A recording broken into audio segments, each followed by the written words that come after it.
Hello everyone, my name is Khushboo Chaudhary and welcome to our channel B study ऑटिक। आज की video में हम करने वाले MPS 001 के प्रीवियस ईयर क्वेश्चंस और इम्पॉर्टेंट क्वेश्चंस का पार्ट 1। सो वीडियो को एंड तक देखिएगा। अच्छी लगे तो लाइक शेयर कमेंट करना बिल्कुल मत भूलिएगा और ऐसी वीडियोज़ के लिए हमारे चैनल को भी सब्सक्राइब करें। साथ ही आप जुड़ सकते हैं हमारे साथ टेलीग्राम चैनल पर, जहाँ पर आपको इन सभी वीडियोज़ के फ्री PDF अवेलेबल होते हैं। इसके अलावा आप इंस्टाग्राम पर भी फॉलो करके हमारे साथ जुड़ सकते हैं। सो चलिए वीडियो को शुरू करते हैं। वीडियो शुरू करने से पहले एक इम्पॉर्टेंट बात जिसको आपको स्किप नहीं करना है, और वो ये है कि देखो, जो इग्नू और DU में आपका जो क्वेश्चन पेपर डिज़ाइन होता है ना, वो पूरी बुक में से नहीं होता है। कुछ सिलेक्टिव यूनिट्स होती हैं, ठीक है। जैसे कम से कम 3 या 4 और ज़्यादा से ज़्यादा 6 यूनिट्स आपकी सिलेक्ट की जाती हैं। उसी में से आपका पूरा पेपर डिज़ाइन किया जाता है, ठीक है। तो हम पास 5 ईयर क्वेश्चंस करके जाते हैं, उसके बाद भी हमें एग्जाम्स में नए क्वेश्चन दिखने को मिलते हैं। तो वो नए नहीं होते हैं, ठीक है, वो बस थोड़े घुमा फिरा कर आ जाते हैं। तो इसीलिए हम क्या करेंगे कि हम करेंगे MPS 1 को और बाकी सभी सब्जेक्ट को 3 से 4 पार्ट के अंदर। जैसे हम इसके अंदर 3 पार्ट्स में इसको कवर करेंगे। यूनिट 1 फर्स्ट पार्ट में आएगा यूनिट 1 से लेके 7 तक आपके पिछले 5 साल के जो प्रीवियस ईयर क्वेश्चंस हैं वो, साथ ही जो इंपॉर्टेंट क्वेश्चंस हैं वो। सेकेंड पार्ट में हम यूनिट 8 से लेके 17 तक को कवर करेंगे और थर्ड पार्ट में यूनिट 18 से लेके 29। इसलिए आपको तीनों यूनिट्स को देखना है, किसी को भी स्किप नहीं करना है और ज़्यादा से ज़्यादा इस वीडियो को शेयर करना है अपने कॉलेज ग्रुप्स में, अपने स्टडी सर्कल में और अपने फ्रेंड्स के साथ, ठीक है। चलो, क्वेश्चन 1 है, distinguish among political theory, political philosophy and political science. तो हमें यह डिफरेंस बताना है एक तरीके से पॉलिटिकल थ्योरी, फिलोसफी और साइंस में, ठीक है। चलो, पहला है, the term politics comes from the Greek word polis, city and state. Hence, state is the core area of study and it is said that political science begin and ends with the state. देखो, ये कह रहे हैं कि जो ये term है ना, ये जो शब्द है ना पॉलिटिक्स, ये आया है ग्रीक वर्ड पॉलिस से। हमने देखा होगा बहुत सारे वर्ड्स लैटिन वर्ड और ग्रीक वर्ड से लिए जाते हैं, राइट। तो पॉलिस एक ग्रीक वर्ड है जिसका मतलब होता है सिटी या स्टेट, उसी से हमने पॉलिटिक्स बनाया है। इसीलिए जब भी हम पॉलिटिकल साइंस या पॉलिटिक्स की बात करते हैं तो जो स्टेट होता है वो हमारा कोर एरिया ऑफ स्टडी होता है, ठीक है। पॉलिटिकल साइंस स्टेट से शुरू होकर स्टेट पे ही खत्म हो जाता है, राइट। अभी कह रहे हैं कि जो पॉलिटिकल थ्योरी है वो पॉलिटिकल साइंस की एक बहुत इंपॉर्टेंट ब्रांच है। अगर हम इसको थोड़ा तोड़ कर देखें तो पॉलिटिक्स का मतलब क्या होता है? पॉलिटिकल का मतलब होता है मैटर ऑफ पब्लिक कंसर्न, यानी ऐसे इश्यूज, ऐसे मैटर्स जो पब्लिक से रिलेट करते हैं, ठीक है। थ्योरी का मतलब होता है सिस्टमैटिक नॉलेज। तो हमें पता चल रहा है कि पॉलिटिकल थ्योरी का मतलब होता है ऐसे जो भी मैटर्स या इश्यूज होते हैं जो कि पब्लिक से रिलेटेड होते हैं, उसके बारे में हम यहाँ पे सिस्टमैटिक नॉलेज गेन करते हैं, ठीक है। कैसे करते हैं? जो भी, जैसे एरिस्टोटल हैं, प्लेटो हैं, हिगल हैं, सोक्रेट्स हैं, ये सब कौन थे? ये सब फिलोसफर्स थे, ठीक है, पॉलिटिकल साइंटिस्ट थे जिन्होंने एक विजन रखा, कोई एक कंसेप्ट लेकर आए, फिर वो फिलॉसफी बनी, आइडियोलॉजी बनी, फिर थ्योरी बनी और उसे हम यहाँ पे समझ रहे हैं, ठीक है। पॉलिटिकल थ्योरी में हम स्टडी करते हैं पॉलिटिकल आइडियाज़ के बारे में, वैल्यूज़ के बारे में, जैसे कि जस्टिस, पावर, डेमोक्रेसी। हम इसको अच्छे से समझते हैं, कैसे ये चीज़ें काम करती हैं, कैसे ये चीज़ें अप्लाई की जाती हैं, कैसे ये चीज़ें इंस्टीट्यूशंस में हमें देखने को मिलती हैं। इसके अलावा ये कह रहे हैं that political theory is the study of politics, concept and historical record of political thought. मान लो जैसे कि जॉन लॉक ने सोशल कॉन्ट्रैक्ट थ्योरी दी थी, तो वो उनके थॉट्स थे जो उन्होंने बताए, बट क्योंकि फिर वो एक थ्योरी बन गई इसलिए आज हम उसको पढ़ रहे हैं, ठीक है। यानी हम हिस्टोरिकल रिकॉर्ड्स को पढ़ रहे हैं, कंसेप्ट्स को पढ़ रहे हैं, किसके अंदर? पॉलिटिकल थ्योरी के अंदर। It deals with the ideas and principles that shape constitution, governments and social life in systematic manner. और यही जो आइडियाज और कंसेप्ट हैं, यही कॉन्स्टिट्यूशन और गवर्नमेंट को शेप करते हैं। कौन कौन से आइडियाज होते हैं ये? Freedom, equality, justice, democracy, secularism, power, liberty, ठीक है, राइट्स, ये सारे कंसेप्ट, ठीक है। तो पॉलिटिकल थ्योरी का मतलब क्या होता है? सिस्टमैटिक नॉलेज गेन करना, किसके बारे में? पब्लिक से रिलेटेड जो भी मैटर्स होते हैं, एक इंडिविजुअल के राइट्स, पावर्स और लिबर्टी, ये सारी चीजें, ठीक है। नेक्स्ट है पॉलिटिकल साइंस। देखो, पॉलिटिकल साइंस जब हम अच्छा, ये पॉलिटिकल थ्योरी नहीं, साइंस है, छोटी सी मिस्टेक है, ठीक है। देखो, जब हम बात करते हैं ना पॉलिटिकल साइंस के बारे में, तो ये साइंस केमिस्ट्री, फिजिक्स और मैथ्स जैसी साइंस नहीं है, क्योंकि वो जो साइंस है ना, अगर हम बात करें न्यूटन्स लॉ के बारे में या मैथ्स के किसी फॉर्मूला के बारे में, तो वो यूनिवर्सली रिकॉग्नाइज्ड है। ठीक है, अगर न्यूटन्स लॉ इंडिया के लिए कुछ है तो अमेरिका के लिए भी वही है, कुछ अलग से नहीं है। लेकिन जब हम पॉलिटिकल साइंस के बारे में बात करते हैं तो ये यूनिवर्सली रिकॉग्नाइज प्रिंसिपल्स नहीं होते, क्योंकि कोई लेबोरेटरीज नहीं होती, कोई प्रिडिक्शंस नहीं होती जैसे केमिस्ट्री और फिजिक्स होती हैं। तो पॉलिटिकल साइंस में साइंस का मतलब क्या है ना? तो देखो, पॉलिटिकल थ्योरी में जैसे हमने चीज़ों को पढ़ा, समझा, जाना, ऐसे पॉलिटिकल साइंस के अंदर हम देखते हैं कि कैसे उनको सोसाइटी में हम प्रैक्टिकली इम्प्लीमेंट करते हैं, कि कैसे चीज़ें होती हैं। जैसे हमने पॉलिटिकल थ्योरी में पढ़ा कि जस्टिस क्या होता है, या कंसेप्ट कौन लेके आया। पॉलिटिकल साइंस में हम पढ़ेंगे कि जस्टिस देता कौन है, न्याय देता कौन है, कोर्ट देता है, कैसे कोर्ट काम करता है। ठीक है, ये सारी चीजें। ठीक है, पहला है study of politics. Political science में हम पढ़ते हैं कि कैसे जो गवर्नमेंट है वो काम करती है, कैसे जो डिसीजंस हैं वो लिए जाते हैं। सेकंड है लॉ एंड पॉलिसीज, कौन रूल्स एंड पॉलिसीज बनाता है, कैसे वो हमारी सोसाइटी को, समाज को अफेक्ट करते हैं, लोगों को अफेक्ट करते हैं। पावर एंड अथॉरिटी, किसके पास पावर रहेगी। भाई हमने पॉलिटिकल थियोरी में पढ़ लिया कि पावर का कंसेप्ट है ठीक है, लेकिन वो पावर किसके हाथ में रहेगी, किसके लिए काम की जाएगी, कैसे काम की जाएगी, और कितनी पावर रहेगी किसी के पास, अथॉरिटी किसके पास रहेगी। इलेक्शंस एंड गवर्नमेंट्स, क्या पूरा वोटिंग प्रोसीजर होता है, पॉलिटिकल पार्टीज क्या होती है, अलग अलग टाइप्स ऑफ गवर्नमेंट्स क्या होती हैं, जैसे कितनी तरीके की गवर्नमेंट होती है। आपका डेमोक्रेसी है, मोनार्की है, एरिस्टोक्रेसी, ऑटोनॉमी, ऑटोक्रेसी, नियोक्रेसी, पेनार्की। ठीक है, बहुत सारे तरीके की होती है, तो हम इन सबको पढ़ते हैं। अगला है इंटरनेशनल रिलेशंस, राइट। जैसे मान लो इंडिया के और बाकी देशों के रिलेशंस आपस में कैसे हैं, तो हम पॉलिटिकल साइंस के अंदर पढ़ेंगे, थ्योरी के अंदर नहीं पढ़ेंगे ना, हिस्टोरिकल रिकॉर्ड थोड़ी है। अगला है यूजेस, रिसर्च एंड डाटा। जैसे अगर हमें सेंसस हुए थे ना, तो वो कैसे होते हैं, फैक्ट्स को कलेक्ट किया जाता है, डाटा को कलेक्ट किया जाता है, लोगों के घर घर जाके देखा जाता है कितने लोगों की डेथ हो चुकी है, कितने लोग न्यूली बॉर्न हुए हैं, राइट। ऐसे करके फिर हमारे पास एक डाटा आता है, कैसे, सर्वेस के थ्रू। तो ये होता है पॉलिटिकल साइंस, जहाँ पे हम थोड़ा प्रैक्टिकल होने की बात करते हैं। ठीक है, चलो अगला है पॉलिटिकल फिलॉसफी। देखो, फिलॉसफी का आसान मतलब ये समझ सकते हो कि जब आप किसी चीज की बहुत इन डेप्थ में चले जाते हो ना, तो आपने देखा होगा कि जब आप कोई बहुत स्पिरिचुअल या फिर बहुत अपने से थोड़े बड़े लेवल की, थोड़े मेच्योर लेवल की बातें करते हो या कोई सीरियस बात करते हो, तो लोग बोलते हैं ना, ज्यादा फिलोसफी मत झाड़, है ना, कभी सुना होगा ना आपने। तो philosophy is the study of big questions about life, knowledge, reality and morality. It helps us think deeply and understand the world better. किसी भी चीज को या दुनिया को अच्छे से समझने के लिए हम फिलोसफी पढ़ते हैं, ठीक है, जानते हैं। पहला है बिग आइडियाज अबाउट पॉलिटिक्स। तो डीप क्वेश्चंस पे इसमें बात होती है, व्हाट इज जस्टिस। अभी देखो, आप बोलोगे कि मैम व्हाट इज जस्टिस कैसे, एक बहुत डीप क्वेश्चन हो गया। मेरे लिए जस्टिस का मतलब अलग है, क्योंकि मेरे एक्सपीरियंसेस अलग है। हो सकता है आपके लिए या आप सभी के लिए अलग अलग जस्टिस का मतलब हो, ठीक है, किसी और के लिए अलग मतलब हो, क्योंकि उसको अलग एक्सपीरियंस हो उसके। किसी के लिए इक्वालिटी का मतलब अलग हो, मेरे लिए अलग हो। तो जब हम इन डेप्थ में जाएंगे तब हमें पता चलेगा कि मतलब कोई भी हो, लेकिन कुल मिला के इसमें न्याय ही मिलना है, यानी कि इंसाफ ही होना है, किसके साथ, सही के साथ। ऐसे what makes a good government, मेरे लिए इसका आंसर अलग है, आप सबके लिए इसका आंसर अलग होगा। ठीक है, अगला है राइट एंड रॉन्ग। जब हम पॉलिटिकल फिलोसफी की बात करते हैं तब हम फेयर बात करते हैं, मॉरल, एथिकल पर्सपेक्टिव से बात करते हैं, तब हमें राइट रॉन्ग का पता चलता है। थिंकर्स एंड थ्योरीज, तो देखो जो फेमस फिलोसफर्स रहे हैं जैसे प्लेटो, एरिस्टोटल, जॉन लॉक। अब जॉन लॉक थे, जॉन लॉक की एक समझ लो विजन था या आइडिया था, ये फिलोसफी थी कि अगर जो पीपल है वो क्या करें, वो अपनी जो राइट्स हैं वो किसी एक पर्सन या अथॉरिटी को दे दे, बदले में वो जो पर्सन या अथॉरिटी है वो इनको प्रोटेक्ट करेगी। इसको उन्होंने थ्योरी में बदल दिया और इसी को हम सोशल कॉन्ट्रैक्ट थ्योरी के नाम से जानते हैं। ठीक है, सेकेंड ईयर में हम भी बहुत अच्छे से पढ़ने वाले हैं, एकदम पूरा अच्छे से, राइट। अगला है पावर एंड फ्रीडम।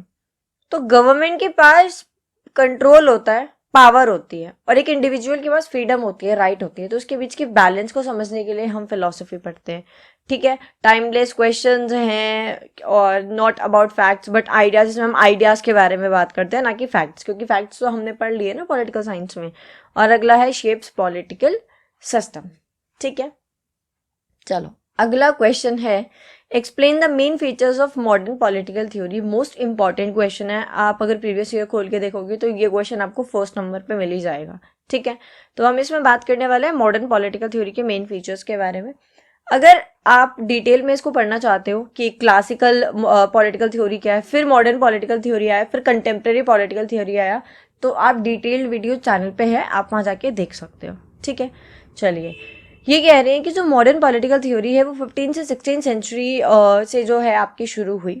उससे पहले तक क्लासिकल पॉलिटिकल थ्योरी थी और उसके बाद कंटेम्प्रेरी पॉलिटिकल थ्योरी।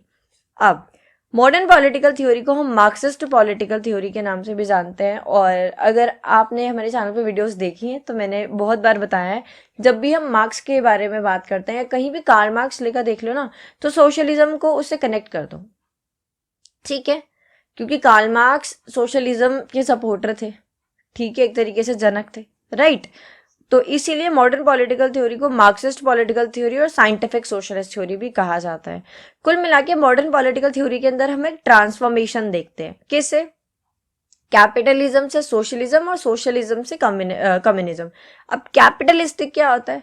कैपिटलिस्टिक यानी कैपिटलिज्म यानी कि पूंजीवाद। जिन बच्चों को नहीं पता, कैपिटलिज्म का मतलब होता है पूंजीवाद यानी कि प्राइवेट ओनरशिप, जहाँ पे जो मीन्स ऑफ प्रोडक्शन है उसके जो ओनर्स होते हैं वो प्राइवेट होते हैं।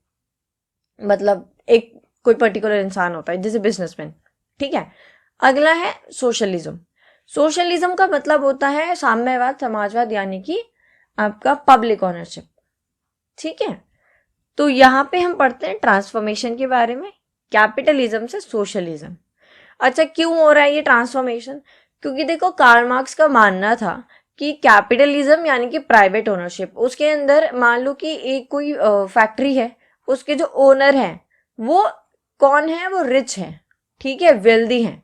लेकिन वहां पे जो वर्कर्स काम कर रहे हैं, लेबर्स काम कर रहे हैं, वो पुअर हैं, राइट, वो वेल्दी नहीं है। तो जो ये रिच लोग होते हैं ना, ये पुअर लोगों के साथ क्या करते हैं?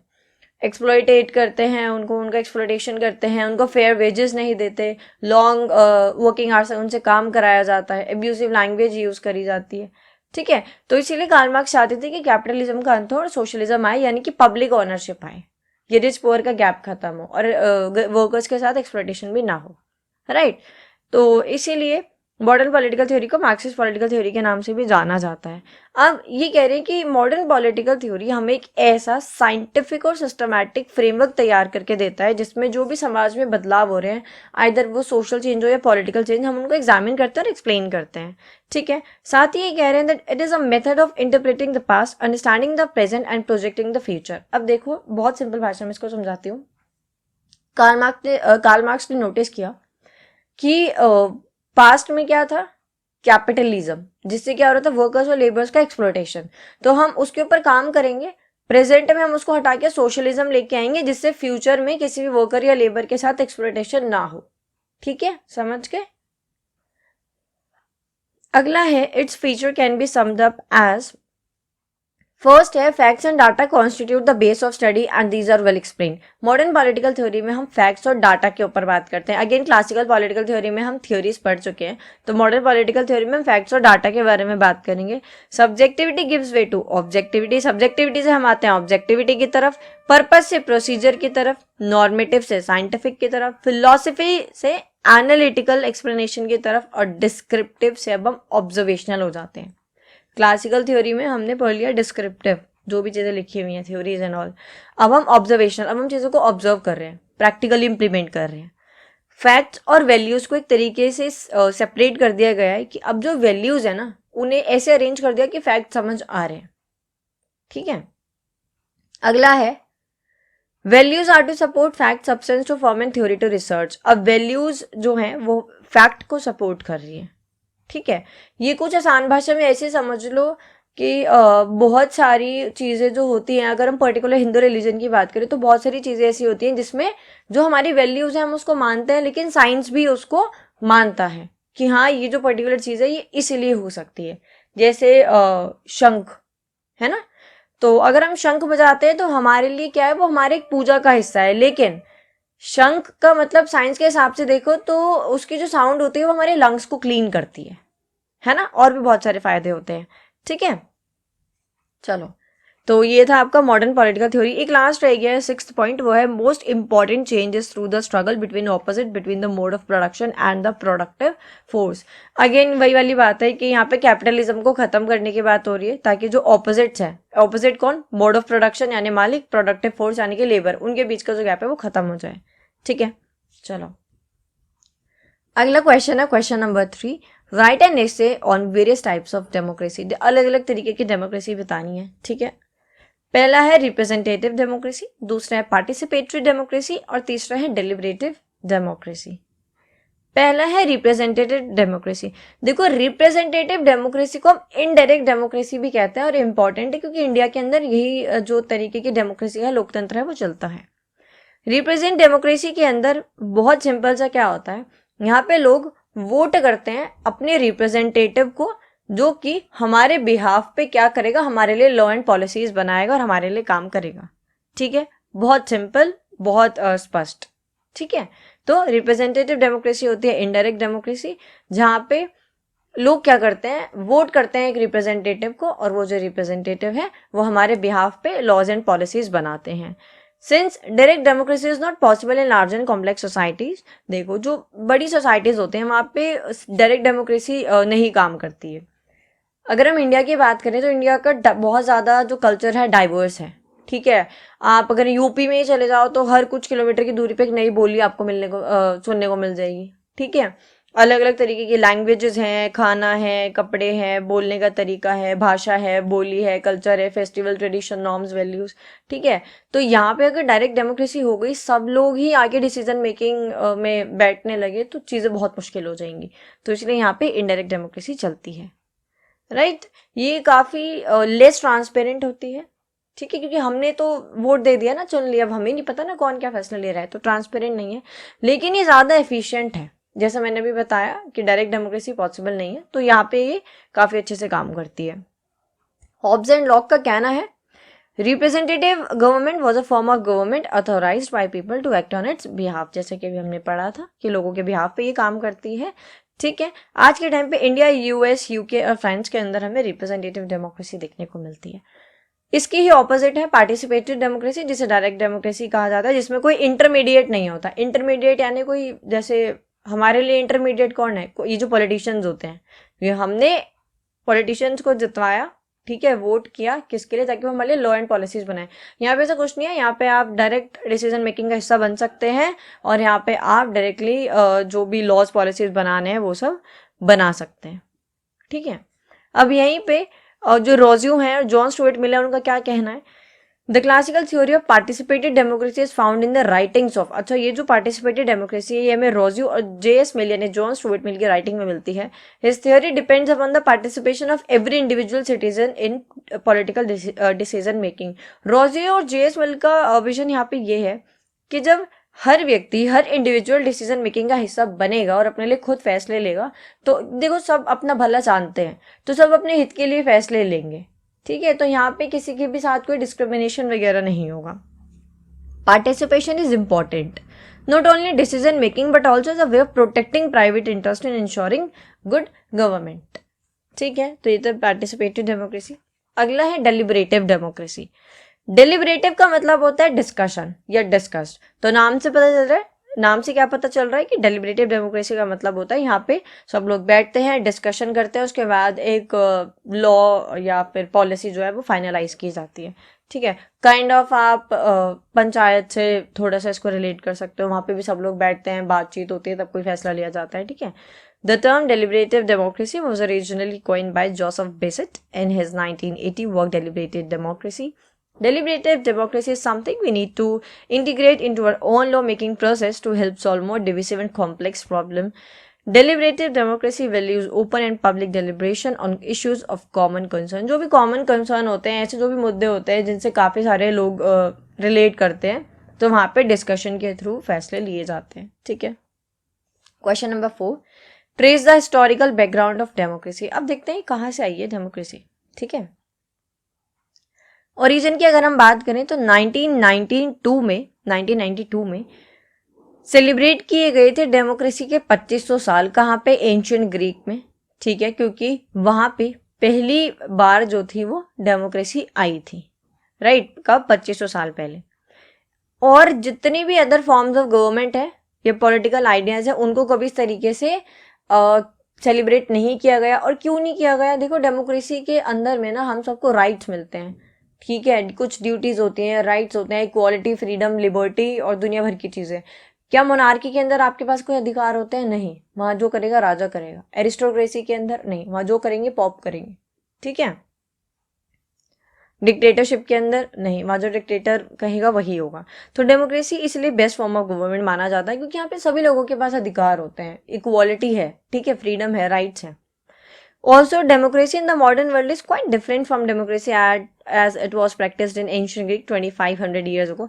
कह रहे 2500 साल पहले की जो डेमोक्रेसी थी वो आज से थोड़ी अलग है, आज की थोड़ी अलग है, ठीक है। जो डेमोक्रेसी है ये भी ग्रीक ओरिजिन से है, जैसे पॉलिस है ना, ग्रीक वर्ड है, वहां से पॉलिटिक्स आया, सिटी एंड स्टेट।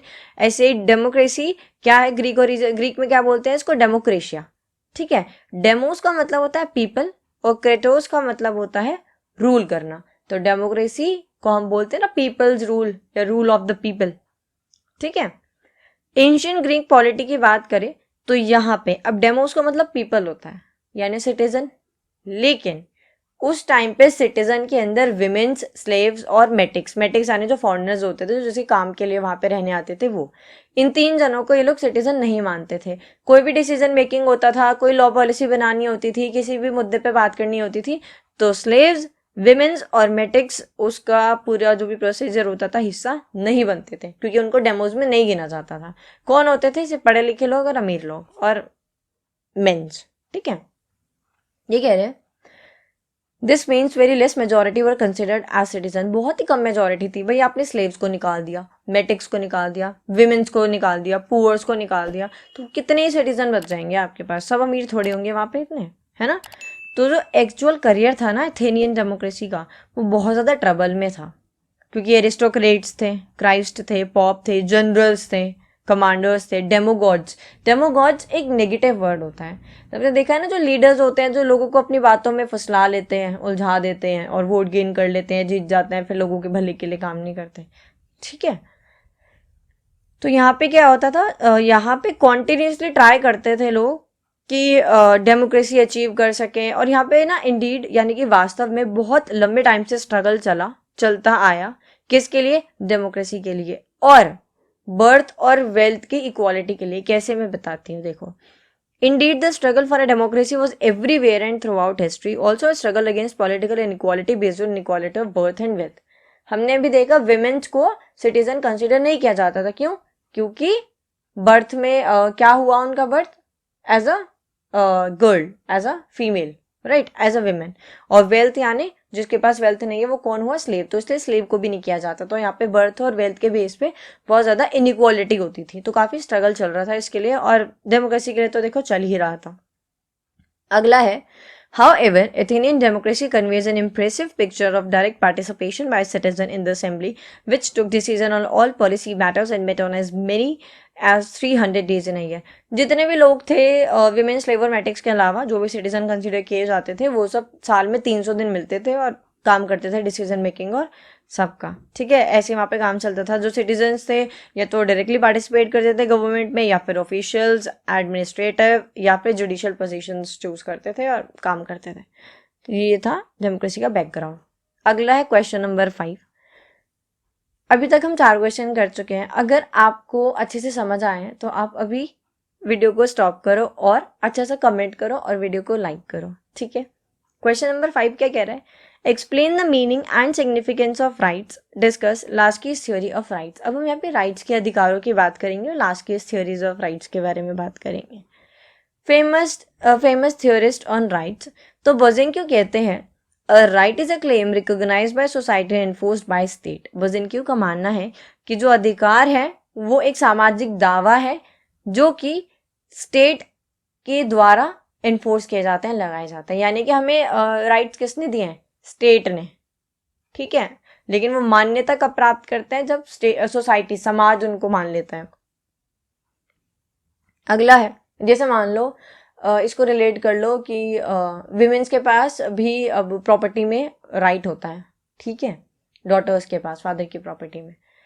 तो ये स्टेट ने तो हमें दे दिया कि ऐसा राइट होता है कि, लेकिन जरूरी है कि सोसाइटी भी इसको माने, समाज भी इसको माने, ठीक है ना। लास्ट की क्या कहते हैं, लास्ट की कहते हैं that rights are those conditions of social life without which no man can seek in general to be himself at his best.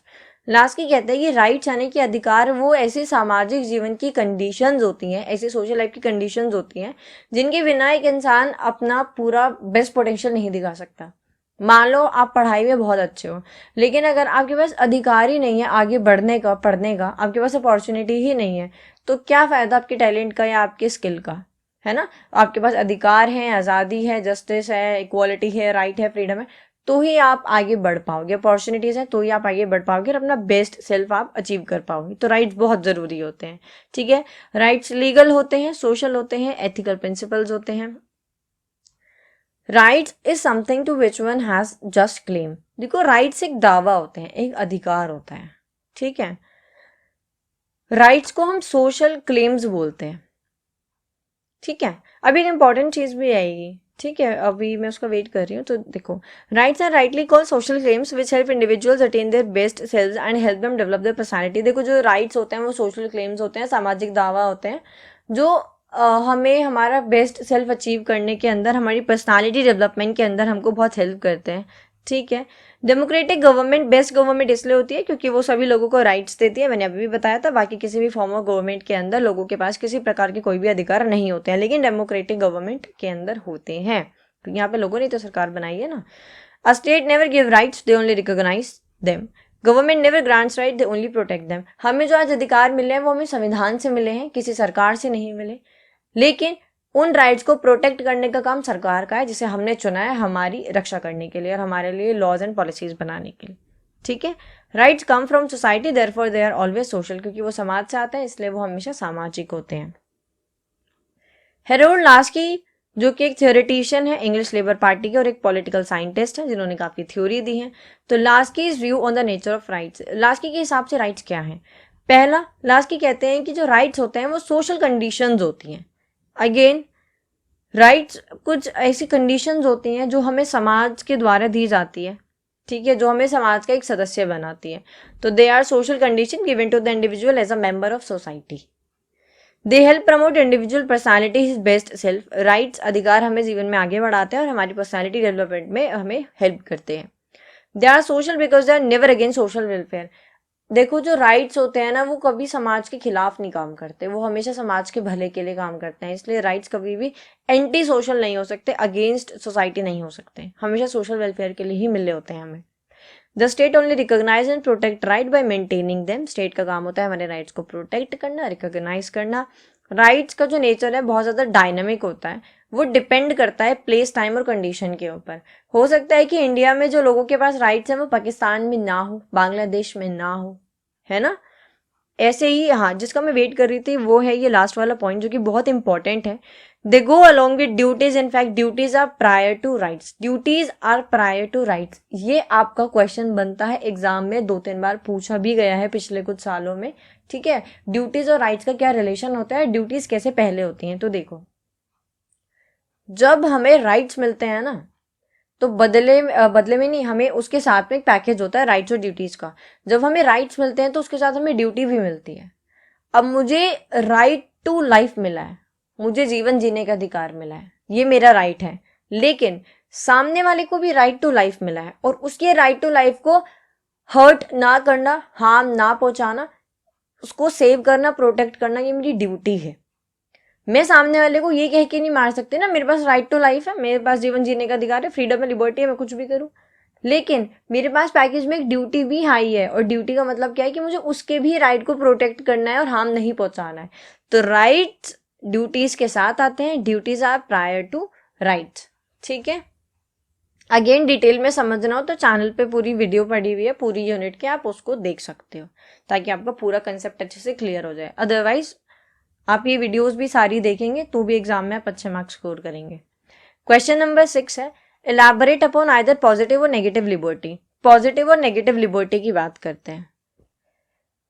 पहले आसान भाषा में समझा देती हूँ, ठीक है, समझते हैं। मतलब पॉजिटिव लिबर्टी का मतलब होता है कि आपके पास आज़ादी है लेकिन कुछ रेस्ट्रिक्शंस के साथ। अगेन वो राइट्स और ड्यूटीज़ वाली बात याद रखना इस वाले कंसेप्ट के अंदर भी। पॉजिटिव लिबर्टी का मतलब है कि मेरे पास अगर आज़ादी है कुछ भी करने की तो सामने वाले के पास भी है। तो ये नहीं कि मेरे पास आज़ादी है मैं सामने वाले का खून कर दूंगी, नहीं कर सकते ना, उसके पास भी तो आज़ादी है ना। तो ये जो रेस्ट्रिक्शन है यही पॉजिटिव लिबर्टी है। अगर मेरे पास आज़ादी है और मैं कुछ भी कर सकती हूँ, कुछ भी, सामने वाले को मार भी सकती हूँ, तो वो नेगेटिव लिबर्टी है। यानी कि वहां पे एब्सेंस ऑफ रेस्ट्रिक्शंस है जो कि समाज के लिए खतरे का कारण बनती है। तो अच्छी कौन सी होती है? Positive liberty. राइट, अब पढ़ते हैं। पॉजिटिव लिबर्टी का मतलब होता है freedom with certain restrictions which is necessary for the good of society. Positive liberty के अंदर हमें आज़ादी मिलती है कुछ रेस्ट्रिक्शंस के साथ, और ये जो रेस्ट्रिक्शंस होती हैं, कुछ ये जो बाउंड्रीज होती हैं, ये समाज के भले के लिए ही बनाई जाती हैं, ज़रूरी होती हैं। ठीक है, ये जो रेस्ट्रिक्शंस होती हैं ये ज़रूरी होती हैं जिससे कि बिना किसी कास्ट, जेंडर या किसी भी सोसाइटल फैक्टर को जाने, मतलब इनइक्वालिटी ना हो सके। यहाँ पे सबके पास आज़ादी है यहाँ पे। ठीक है, that everyone irrespective of their caste, gender or any other societal factor which restrict a common way could enjoy the liberty। कि यहाँ पे कास्ट जेंडर की बात नहीं हो रही है, यहाँ पे सब अपनी लिबर्टी एंजॉय कर रहे हैं। ठीक है, तो पॉजिटिव लिबर्टी का मतलब होता है एक सेट ऑफ रेस्ट्रिक्शन साथ में होना। It defines the area of society where an individual can be free with some constraints made by society and the government. It is concerned with the enabling condition of society। अच्छा, positive liberty में हम freedom to की बात करते हैं और negative liberty हम आगे पढ़ेंगे उसमें हम फ्रीडम फ्रॉम की बात करते हैं। क्योंकि यहाँ पे हमें फ्रीडम मिल रही होती है कुछ चीज़ों की, वहां पे हमें हर चीज़ की फ्रीडम है। राइट, और कौन उसको एंजॉय करता है अभी हम वो भी पढ़ेंगे। This area comes into social domain of individual. Positive liberty हमारे एक सोशल डोमेन के अंदर आता है क्योंकि हम समाज का एक हिस्सा हैं, हमसे ही मिलके समाज बना है ना। More liberty checks excess of freedom to an individual which could be an obstruction for social stability. अगर एक व्यक्ति को पूरी छूट मिल जाएगी तो वो समाज के लिए अच्छा नहीं होगा। ठीक है, वहीं पे रोजियो क्या कहते हैं? Rousseau says being a slave to one's desire और passion as the very opposite of being free. Rousseau कहते हैं कि जब आप स्लेव बनते हो, आप किसी और के सपने के लिए, किसी और के डिजायर या पैशंस के लिए आप उसके स्लेव बन जाते हो ना, तो ये फ्री होने से बिल्कुल ऑपोजिट है, यानी कि लिबर्टी से बिल्कुल ऑपोजिट है। कैसे है? देखो, जो एक कंपनी के बॉस होते हैं वो अपनी मर्जी से आ जा सकते हैं। अगर वो 10-15 मिनट या 2 घंटा लेट भी होंगे या नहीं भी ऑफिस जाएंगे तो कोई इनसे सवाल पूछने वाला नहीं है, कोई उनकी सैलरी काटने वाला नहीं है, उन्हें वो किसी के प्रति जवाबदेह नहीं होते, वो आंसरेबल नहीं होते। लेकिन वहीं पे जो एम्प्लॉयज काम कर रहे हैं या जो भी स्टाफ है या जो भी लोग काम कर रहे हैं वो अपनी मर्जी के मालिक नहीं है। क्यों? क्योंकि वो अपने मालिक का सपना पूरा करने के लिए उनके साथ काम कर रहे हैं। ठीक है, तो वहां पे उन्हें छुट्टी चाहिए, कहीं जाना है, ट्रिप प्लान करनी है, कोई बीमार है, सैलरी कम है, ज़्यादा करवानी, सारी चीज़ों के लिए उनको आगे अपने मालिक को बोलना पड़ेगा। ठीक है, तो अगर आप किसी के स्लेव बनते हो तो आप किसी और के सपनों के लिए काम कर रहे हो, अपने सपनों के लिए नहीं। तो यहाँ पे आप आज़ाद नहीं हो, आप फ्री नहीं हो। ठीक है, और ये हमारे एनवायरनमेंट और अपब्रिंगिंग के ऊपर डिपेंड करता है कि हम कैसे एनवायरनमेंट में हुए हैं, कैसी हमारी अपब्रिंगिंग हुई है, कैसा हमारा माइंडसेट है। ठीक है, इन शॉर्ट पॉजिटिव लिबर्टी का मतलब है अपनी आज़ादी को एंजॉय करो कुछ रेस्ट्रिक्शंस के साथ। वो रेस्ट्रिक्शन यही है कि अपनी लाइफ एंजॉय करते करते किसी और की लाइफ को खराब नहीं करना है। ठीक है, उसका ऑपोजिट नेगेटिव लिबर्टी, नाम से पता चल रहा है कितना नेगेटिव सा है। Liberty negative sense means absence of restrictions. Again यहाँ पे कोई रेस्ट्रिक्शन ही नहीं है, वहां पे तो थी। People were acting in such a way that they got the license of doing anything. So negative liberty is not accepted by society as only the strong one could enjoy it। देखो, जब negative liberty होती है ना तो लोग इस तरीके से एक्ट करते हैं कि उनके पास लाइसेंस है, वो कुछ भी कर सकते हैं। जैसे पॉलिटिशियंस और बिजनेसमैन के जो बच्चे होते हैं, ये किसी को भी कार से हिट कर देते हैं, हिट एंड रन, है ना। उसके बाद इनका नाम भी कहीं नहीं आता, ये बच भी जाते हैं, जो मन में आता है करते हैं। क्यों? क्योंकि इनके पास लाइसेंस है, ये कुछ भी कर सकते हैं। लेकिन ये जो नेगेटिव लिबर्टी है ना, इसको समाज ने एक्सेप्ट नहीं करा है, समाज इसको अलाउ नहीं करता है। लेकिन जो स्ट्रांग है, स्ट्रांग कौन है? पावरफुल बिजनेसमैन, है ना, माफिया जो होते हैं, पॉलिटिशियंस जो होते हैं बड़े बड़े, और जो भी लोग जो कि ताकतवर होते हैं, ठीक है, स्ट्रांग होते हैं पावर से, वेल्थ से, मनी से, सपोर्ट से, ये सारी चीज़ों से, वो सब नेगेटिव लिबर्टी को एंजॉय करते हैं। It defines and defends the area of an individual life where no external authority can interfere. यहाँ पे कोई एक्सटर्नल अथॉरिटी इंटरफेयर नहीं करती, आपको जो मन करेगा आप करोगे। It is not concern with the conditions of society. Again यहाँ पे हम फ्रीडम टू नहीं, फ्रीडम फ्रॉम के बारे में बात करते हैं। This area comes into personal domain of individual. Positive liberty social domain में आता है क्योंकि वहां हम समाज का हिस्सा है, समाज के बीच में रह रहे हैं, जो समाज के पास अधिकार है वही हमारे पास है, तो वहां पे एक रेस्ट्रिक्शन है कि कोई किसी को नुकसान नहीं पहुंचाएगा। यहाँ पे तो ये पर्सनल डोमेन में आ जाता है, क्यों? क्योंकि आपके पास तो ज्यादा नेगेटिव लिबर्टी है, यानी आपके पास मोर फ्रीडम है, ज्यादा फ्रीडम है और आप तो कुछ भी कर सकते हो, ठीक है। तो नेगेटिव लिबर्टी अच्छी नहीं होती है। अगला है question number 7, discuss different dimensions of equality. Equality के डिफरेंट डायमेंशंस बताने हैं। चलो, पहला है पॉलिटिकल इक्वालिटी। तो देखो, पॉलिटिकल इक्वालिटी का मतलब होता है कि सब लोगों के पास सेम अपॉर्चुनिटीज और राइट्स हैं पॉलिटिक्स के अंदर। सेम अपॉर्चुनिटी और राइट्स क्या है? पहला, equal voting right, every persons vote counts the same. आप भारत के नागरिक हैं, आप 18 साल से ऊपर हैं, तो आपके पास वोटिंग राइट है, आप वोट दे सकते हैं। इक्वल और एक वोट एक मान्यता है, ठीक है।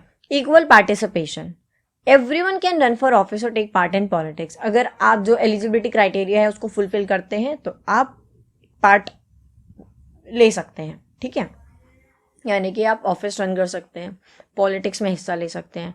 Equal treatment by law, no one get special treatment based on wealth, gender and status. किसी के भी वेल्थ, जेंडर या स्टेटस को लेके कोई स्पेशल ट्रीटमेंट नहीं किया जाता, क्योंकि पॉलिटिकल इक्वालिटी है। ऐसा नहीं है कि अमीर के पास वोटिंग का अधिकार है, गरीब के पास नहीं है, है ना, सबके पास है। वेल्थ से फर्क नहीं पड़ता, या बॉयज के पास है गर्ल्स के पास नहीं है, सबके पास है। जेंडर से, स्टेटस से फर्क नहीं पड़ता। Freedom of expression, everyone can share their political opinions freely. Freedom of expression है, हम कुछ भी एक्सप्रेस कर सकते हैं। अगेन, जो भी हम एक्सप्रेस कर रहे हैं वो सामने वाले को हार्म नहीं पहुंचाना चाहिए, ठीक है। अगला है access to government, all citizen can engage with their leaders and influence decisions. Access to government का मतलब है जितने भी सिटीजन्स हैं वो डिसीजन मेकिंग का हिस्सा बन सकते हैं, ठीक है, यहाँ पे कोई मनाही नहीं है। इन शॉर्ट, पॉलिटिकल इक्वालिटी का मतलब होता है हर कोई वोट दे सकता है, हर कोई डिसीजन मेकिंग का हिस्सा बन सकता है, लेकिन जो एलिजिबिलिटी क्राइटेरिया है ना उसको फुलफिल करना पड़ता है, 18 साल के होना पड़ता है, ठीक है, वोट देने के लिए। अगला इकोनॉमिक इक्वालिटी। इकोनॉमिक इक्वालिटी का मतलब होता है हर किसी के पास फेयर अपॉर्चुनिटीज होना। Economic equality means that everyone has fair opportunities to earn money and improve their living standards. हर किसी के पास अधिकार है कि भाई उसको फेयर अपॉर्चुनिटीज मिले, वो भी मनी अर्न कर पाए, ठीक है, वो भी अपने जो लिविंग स्टैंडर्ड्स है उनको अपग्रेड कर पाए, उनको इम्प्रूव कर पाए। It doesn't mean that everyone has the same wealth but that no one is unfairly disadvantage. Economic equality का मतलब ये नहीं कि हर किसी के पास सेम वेल्थ होगी, नहीं, इसका मतलब है कि कोई डिसएडवांटेज नहीं होगा। ऐसा नहीं है कि किसी के रंग रूप जाति धर्म को देखकर उसको हम अपॉर्चुनिटीज या ऑफर दे रहे हैं, सबके लिए है, ठीक है। पहला है फेयर वेजेस। इकोनॉमिक इक्वालिटी के अंदर एवरीवन गेट्स फेयर पे फॉर देयर वर्क, हर किसी को जो फेयर पे है, फेयर वेजेस है वो मिलते हैं। इक्वल जॉब अपॉर्चुनिटीज, कोई डिस्क्रिमिनेशन नहीं होता प्रमोशंस और हायरिंग्स के अंदर, जो जितना बेहतर अच्छा काम करेगा उन सबकी हायरिंग प्रमोशंस होंगे। ऐसा नहीं है कि आप किसी लोअर कास्ट से हो, किसी और रिलीजन से हो तो आपको वो हायर नहीं करेंगे, आपका प्रमोशन नहीं होगा, नहीं। अगेन, जो एलिजिबिलिटी क्राइटेरिया है आप उसको फुलफिल करते हो, उस पर चेक करते हो तो फिर आप आगे बढ़ते हो। अगला है basic needs for all. Economic equality का मतलब है everyone has access to food, shelter, health care and education. अभी क्या होता है, ये होता है आपका एक्सेसिबिलिटी और अफोर्डेबिलिटी के ऊपर, यानी कि इकोनॉमिक इक्वालिटी के अंदर फूड्स और शेल्टर और हेल्थ केयर एजुकेशन में हर चीज़ को अफोर्डेबल बनाया जाता है और एक्सेसिबल बनाया जाता है कि वो चीज़ें मिल सकें। इस चीज़ को थोड़ा अच्छे से समझ पाओगे आप 5th पॉइंट के साथ रिलेट करके। 5th पॉइंट कहता है government support, help for those in need like unemployment and benefits for free education. देखो, सरकार क्या करती है, सरकारी नौकरी निकालती है, ठीक है, इसके अलावा राशन बांटती है, क्योंकि हर कोई खाना नहीं अफोर्ड कर सकता, तो इसीलिए जो वो बीपीएल की जो लाइन होती है, जो भी उसके नीचे आता है बिलो पॉवर्टी लाइन, ठीक है, उन सबको राशन मिलता है, चावल, गेहूं और आई गेस चीनी, है ना, राशन मिलता है। इसके अलावा कोटाज हैं जिससे कि लोगों को जॉब मिलती है, SC ST और सबको, ताकि कोई पीछे ना रह सके, ठीक है। अगला है fair distribution of wealth, the gap between rich and poor is not too wide. यहाँ पे जो गैप है अमीर और गरीब के बीच में वो बहुत ज्यादा नहीं रखा जाता। इकोनॉमिक इक्वालिटी इसलिए दी जाती है ताकि फेयर डिस्ट्रीब्यूशन हो वेल्थ का और ज़्यादा गैप ना हो अमीर गरीब के बीच। अगला है सोशल इक्वालिटी। ये तो बहुत आसान है। Social equality means that all people are treated fairly and have the same rights no matter their background. यहाँ पे किसी के बैकग्राउंड से फर्क नहीं पड़ता, सभी के पास फेयर सेम राइट्स हैं, सबको फेयरली ट्रीट किया जाता है। It ensures that no one is discriminated against based on, इसका मतलब है यहाँ पे किसी के भी साथ किसी भी प्रकार का डिस्क्रिमिनेशन नहीं होता है उनके कास्ट, रेस, जेंडर या रिलीजन या वेल्थ को लेकर। पहला है नो डिस्क्रिमिनेशन, यानी कि everyone is treated equally regardless of their identity. Social equality के अंदर कोई डिस्क्रिमिनेशन नहीं होता, किसी की आइडेंटिटी के बेस पे किसी को हम नहीं ट्रीट करते हैं, सब समान है। इक्वल राइट, सभी को equal same social legal rights मिलते हैं, है ना। कानून के आगे सब बराबर है, क्या अमीर क्या गरीब। प्रैक्टिकलिटी तो खैर जो भी है, लेकिन यहाँ पे यही है। अगला है इक्वल अपॉर्चुनिटीज, सबके पास एक्सेस टू जॉब है, एजुकेशन है, सर्विसेज। अब यहाँ पे भी सरकार क्या करती है, बच्चों के अपलिफ्टमेंट के लिए आपकी एजुकेशन को फ्री करा देती है, ठीक है। न्यूट्रिशन के लिए, बैलेंस डाइट के लिए आपको राशन प्रोवाइड करा देती है, मिड डे मील्स चलती हैं। अगला है रिस्पेक्ट फॉर ऑल, अगेन वही वाली चीज़ है, कोई सुपीरियर नहीं है, कोई इन्फीरियर नहीं है, सब समान है, सब बराबर है।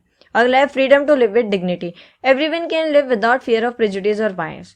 सोशल इक्वालिटी का मतलब ही यही है कि पहले के टाइम पे जो विमेन और SC ST और OBC पीछे रहते थे थोड़ा, है ना, उनको आगे लाना। सोशल इक्वालिटी यानी सबको एक सेम लाइन पे रखना कि जितना जो ट्रीटमेंट, जो राइट्स मेन को मिल रहे हैं विमेन को मिले, जो जनरल को मिल रहे हैं वो SC ST OBC को मिले, ठीक है। चलो अगला क्वेश्चन है question number 8, discuss the role of equality in contemporary societies. अब क्या रोल है इक्वालिटी का आज के समाज में, अगर हम बात करें तो ये भी उसी से रिलेट करता है, बस ये क्वेश्चन आपका घुमा के आ जाता है। इक्वालिटी बहुत ज़्यादा ज़रूरी है आज के टाइम पे अगर हम एक पीसफुल, प्रोग्रेसिव और फेयर समाज, सोसाइटी बनाना चाहते हैं तो। पहला है promote fairness, everyone gets equal opportunity no matter their background, ठीक है। इक्वालिटी का मतलब है कि आप फेयर कर रहे हो हर चीज़ को, सबको अपॉर्चुनिटीज दे रहे हो, किसी के बैकग्राउंड के बेस पे आप कुछ बाइज्ड नहीं हो, डिस्क्रिमिनेशन नहीं कर रहे हो। सेकंड यही है रिड्यूस डिस्क्रिमिनेशन, आप अनफेयर नहीं हो रहे हो किसी के जेंडर, क्लास और रेस को लेके, आप फेयर हो, है ना। राशन बांट रहे हो तो ये थोड़ी कहोगे कि अरे तुम तो इस कम्युनिटी से हो, इस रिलीजन से हो, इस कास्ट से हो तो तुम्हें राशन नहीं मिलेगा, नहीं, वो सबके लिए है, जो भी BPL के उसमें आते हैं तो वो सबको मिलेगा। अगला है एनकरेज सोशल हार्मनी।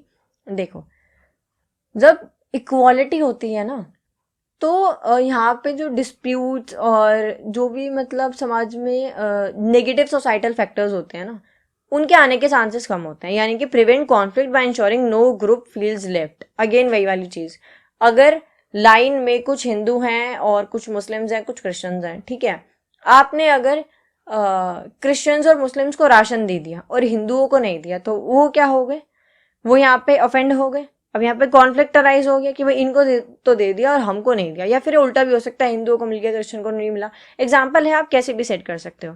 तो क्या होगा, इक्वालिटी नहीं होगी तो डिस्प्यूट होगा, कॉन्फ्लिक्ट होगा, मारधाड़ होगी, दंगे होंगे और सारी चीज़ें बिगड़ जाएंगी, सोशल ऑर्डर बिगड़ जाएगा।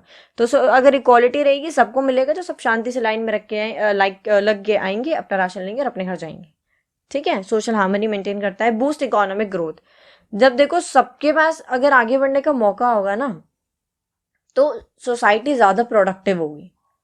When everyone has a chance to succeed, society becomes more productive. अगला है strengthens democracy, equal rights होंगे तो हर व्यक्ति के पास अपनी एक आवाज़ होगी जिसको हम डिसीजन मेकिंग में ला सकते हैं। अगला है improve education and health care, everyone gets access to essential services for better life. अगला है empowers marginalized group, equality women's और minorities और poor को हेल्प करता है कि वो भी अपना बेस्ट पोटेंशियल अचीव कर सके, है ना, बिना किसी भेदभाव के। अगला क्वेश्चन है question number 9, elaborate upon John Rawls theory of justice. John Rawls theory of justice क्या होता है, देखो, according to Rawls a stable reasonably well off society is a cooperative venture of mutual advantage. Philosopher John Rawls suggest that we should imagine we sit behind a wheel of ignorance. अब देखो मैं आपको आसान भाषा में समझाती हूँ। यहाँ पे जॉन रोल्स कह रहे हैं कि देखो आप एक एग्जाम्पल से समझो, जो संविधान जिन्होंने बनाया है वो हमसे एक पर्दे के पीछे थे, ठीक है। जो पर्दे के पीछे संविधान बनाने वाले बैठे हैं, कॉन्स्टिट्यूशन बनाने वाले बैठे हैं, उन्हें नहीं पता कि पर्दे के पीछे सब अमीर हैं, गरीब हैं, मेल हैं, फीमेल हैं, अपर क्लास के हैं, लोअर क्लास के हैं, किस कम्युनिटी के हैं, ठीक है, कहाँ से बिलोंग करते हैं, कौन सी जगह रहते हैं, जंगलों में रहते हैं, पहाड़ों में रहते हैं, कहाँ रहते हैं। तो वो एक पर्दे के पीछे थे, उन्हें नहीं पता क्या है क्या नहीं है। तो इससे जब कॉन्स्टिट्यूशन बना तो वो ज़्यादा फेयर बना, बाइज्ड नहीं बना। वहाँ पे सबको जस्टिस मिला, सबके लिए राइट्स हैं, सबके पास अधिकार है, ठीक है। तो इसी को लेके अब आगे हम जस्टिस की तरफ बढ़ते हैं। Philosopher John Rawls suggests that we should imagine we sit behind a wheel of ignorance. एक ऐसा पर्दा, हमें नहीं पता उस पार क्या है, that keeps us from knowing who we are, identifying with the personal circumstance और wheel of ignorance. एक और एग्जाम्पल से समझ लो, आप इंटरव्यू के लिए गए हो, वहां पे सिर्फ आपके जो आपने सीवी दिया है, सबके सीवी वहां पे रख लिए गए और वहां पे एक एक करके इंटरव्यू के लिए बुलाया गया। तो वहां पे हो सकता है उनकी प्रायोरिटीज कुछ अलग हो, जैसे कोरिया के अंदर, जापान के अंदर आपको सुंदर होना बहुत जरूरी है। वहां पे अगर 10th में कोई बच्चा टॉप करता है तो उसको प्लास्टिक सर्जरी का गिफ्ट दिया जाता है, ठीक है, कोरिया के अंदर, जापान के अंदर। तो फिर इसीलिए यहाँ पे क्या है, व्हील ऑफ इग्नोरेंस का मतलब है कि अगर जो आपका इंटरव्यू ले रहे हैं, अगर वो आपकी शक्ल देख के दे रहे हैं तो वो बायस्ड हो सकते हैं, वो गलत फैसला ले सकते हैं, है ना, किसी के हक में ले सकते हैं। हो सकता है कोई काबिल हो वो रह जाए जस्ट बिकॉज वो सुंदर नहीं है ना, ये भी एक फैक्टर है। लेकिन व्हील ऑफ इग्नोरेंस का मतलब क्या है, उन्होंने किसी की शक्ल नहीं देखी, उन्होंने बस सीवी पढ़ा कि अच्छा इन्होंने ये पढ़ा है, ये पढ़ा है, ये एलिजिबिलिटी क्राइटेरिया को फुलफिल कर रहे हैं, हम इन्हें ले लेते हैं। तो व्हील ऑफ इग्नोरेंस का मतलब यही है, हमें नहीं पता कि पर्दे के पीछे कौन है, कौन रिच है, कौन पुअर है, कौन किस पोजीशन पे है, क्या प्रिविलेज है, क्या डिसएडवांटेज है। तो अब हम इसको आगे आगे समझेंगे तो हमें ये क्लियर होगा। Additionally John Rawls believed in the concept of justice as fairness. तो जॉन रॉल्स का ये बताने का मतलब था, जो पर्दे का कंसेप्ट था, कि हमें हमेशा न्याय करना चाहिए, है ना, फेयर रहना चाहिए। That means every person should be treated with fairness and recommends equal basic liberty. क्योंकि संविधानकर्ता को नहीं पता था कि पर्दे के पीछे कौन है, इसलिए ऐसे संविधान बनाया जिसमें सबके पास इक्वल बेसिक लिबर्टीज हैं, अपॉर्चुनिटीज हैं, राइट्स हैं और फ्रीडम है, ये सब है। लेकिन जॉन रॉल्स यहाँ पे कह रहे हैं जस्टिस और फेयर रहो, लेकिन जो लीस्ट एडवांटेज लोग हैं ना समाज के, उनको आपको पहले बेनिफिट देना है। कुल मिला के अगेन राशन वाले एग्जाम्पल पे आ जाओ, अगर 10 लोग लाइन में खड़े हैं, 8 लोग अमीर हैं, 2 लोग गरीब हैं, तो क्या वो फेयर होगा उनको राशन देना? नहीं, 8 लोगों के पास तो पहले से है ना, तो हम 8 ऐसे लोगों को देते हैं जिनके पास कुछ नहीं है, और 2 को हम ऐसे दे देंगे जिनके पास सब कुछ है, ठीक है, कि भाई चलो आ गए तो दे दिया, है ना, ऐसे करना है हमको। According to Rawls he ensure the continuous distribution of social primary goods. बस रॉल्स यहाँ पे ये चाहते हैं कि जो सोशल प्राइमरी गुड्स है ना, बहुत ही फेयर और जस्ट मैनर से सोसाइटी के सभी मेंबर्स को वो मिले। सोशल प्राइमरी गुड्स क्या है, कोई सामान नहीं है। सोशल प्राइमरी गुड्स का मतलब है rights, liberties, power, opportunity, income and wealth. यानी अगर आप अधिकार दे रहे हो, आप लिबर्टी दे रहे हो, पावर दे रहे हो, तो पहले जो लोग पीछे हैं ना समाज में उनको दो, ठीक है। अब वापस घूम के आ जाओ कॉन्स्टिट्यूशन में SC, ST, विमेन्स, OBCs और आदिवासीज, इन सबको हम कह सकते हैं थोड़ी सी प्रिविलेज मिले हैं, थोड़ा सा कुछ उनको एक्स्ट्रा राइट आप कह सकते हो, क्योंकि कोटा रिजर्वेशन, क्योंकि उनको हमें अपलिफ्ट करना था, है ना, वो लीस्ट एडवांटेज लोग हैं। तो यहीं पे बस रोल्स यही समझाना चाह रहे हैं कि जो सोशल प्राइमरी गुड्स हैं, राइट्स, लिबर्टीज, पावर, वो ऐसे लोगों को दो जिनके पास उनकी कमी है, ऐसों को नहीं जिनके पास बहुत पावर है, ठीक है। अब इनके 2 प्रिंसिपल है। पहला प्रिंसिपल बहुत सिंपल है, ये बोलते हैं सबके पास इक्वल बेसिक लिबर्टीज होनी चाहिए। दूसरा ये कहते हैं प्रिंसिपल इक्वालिटी, सबके पास इक्वालिटी, इक्वल अपॉर्चुनिटीज होनी चाहिए, ठीक है, बहुत सिंपल है, आप रीड कर लेना। वीडियो का आखिरी क्वेश्चन है, और अगर आप अभी भी इस वीडियो में बने हुए हो तो कंग्रेचुलेशंस, आप अच्छे बच्चे हो, ठीक है। क्वेश्चन नंबर 10 है, outline different types of duties and suggest their implications. अब हम यहाँ पे ड्यूटीज की बात करेंगे, different types of duties and their implications. Individuals are expected by society to adhere to particular norm, these are duties. देखो, जब हम समाज में रहते हैं ना, तो राइट्स के साथ पैकेज में ड्यूटीज भी आते हैं, और जब हम उन ड्यूटीज को निभाते हैं, ठीक है, तो ही हम एक पीसफुल सोसाइटी बना पाते हैं, एक अच्छा एक समाज बना पाते हैं। तो यहाँ पे ये कह रहे हैं that individual expected by society, समाज एक्सपेक्ट करता है कि सब अपनी नॉर्म्स को, ड्यूटीज को अच्छे से निभाएंगे। A duty generally prescribed what we ought to do and what we ought not to do. Duties हमें बताती है हमें क्या करना है, क्या नहीं करना है, ठीक है। महात्मा गांधी ने हिंद स्वराज में ऑब्जर्व किया that real rights are result of performance of duty, कि जो हमारे जो असली अधिकार होते हैं वो हमारी ड्यूटी की परफॉर्मेंस के रिजल्ट होते हैं। यानी कि आप आपका जो एग्जाम का रिजल्ट आएगा वो क्या है, आपका राइट है, अधिकार है। किसका? आपकी ड्यूटी का। ड्यूटी क्या है? परफॉर्मेंस, यानी आपने कितनी तैयारी करी है। जितनी तैयारी करी है उसके हिसाब से आपका रिजल्ट आएगा। तो आपने जितना स्ट्रगल करा है, जैसे विमेन्स ने वोटिंग राइट के लिए स्ट्रगल करा है, तो अब उनको राइट क्या मिला, फिर वोटिंग का अधिकार फाइनली मिला। ठीक है। Duties are responsibilities that individual must follow for a better society. Duties ऐसी रिस्पॉन्सिबिलिटीज होती हैं जो इंडिविजुअल्स को निभानी चाहिए एक अच्छा समाज बनाने के लिए। Here are different types of duties and their implication. अलग अलग तरह की ड्यूटीज और इम्प्लीकेशन होती हैं। पहली होती है मॉरल ड्यूटी, जो हमें बताती है क्या सही है क्या गलत है, हमें ऑनेस्ट रहना है, लोगों की मदद करनी है, ट्रस्ट और काइंडनेस बना के रखना है समाज के अंदर। लीगल ड्यूटीज है, यानी हमें लॉज को मानना है, लॉ एंड ऑर्डर को मेंटेन करना है, उसके रिस्पेक्ट करनी है, हमें टैक्स पे करना है, ट्रैफिक रूल्स को ओबे करना है, जिससे कि ऑर्डर बना रहे और क्राइम घटा रहे। अगला है सोशल ड्यूटी, यानी हमें औरों को रिस्पेक्ट करना है, किसी को हार्म नहीं पहुंचाना है, क्लीनलीनेस को मेंटेन करना है, नीडीज की हेल्प करनी है, ताकि हम एक पीसफुल और कोऑपरेटिव समाज बना सकें। अगला है सिविक ड्यूटीज, यानी कि वोटिंग, हमें वोट करना है, नेशनल सिंबल्स को रिस्पेक्ट करना है, अपने फ्लैग को रिस्पेक्ट करना है। ठीक है। पब्लिक प्रॉपर्टी को हमें प्रोटेक्ट करके रखना है, हार्म नहीं पहुंचाना है, जिससे नेशनल यूनिटी बनी रहेगी, डेमोक्रेसी स्ट्रेंथन होगी। अगला है रिलीजियस ड्यूटी, यानी हमें अपने रिलीजन को पीसफुली मानना है, तो सामने वाले को भी मानना है। सामने वाले को मानने का मतलब ये नहीं है कि आप सेकुलर बन जाओ। इसका मतलब है अगर आप अपने रिलीजन के खिलाफ देखो कुछ नहीं सुन सकते ना, तो आप सामने वाले के खिलाफ भी कुछ मत बोलो, है ना। इससे क्या होगा, कॉन्फ्लिक्ट होगा, है ना। तो अगर आप ऐसा नहीं करते हो तो हार्मनी बनी रहती है, म्यूचुअल रिस्पेक्ट करो, right. So that's over for today. I hope आपको वीडियो अच्छी लगी हो और आपने पूरी वीडियो देखी है। मिलते हैं अगली वीडियो में। Till then peace study ऑथेक।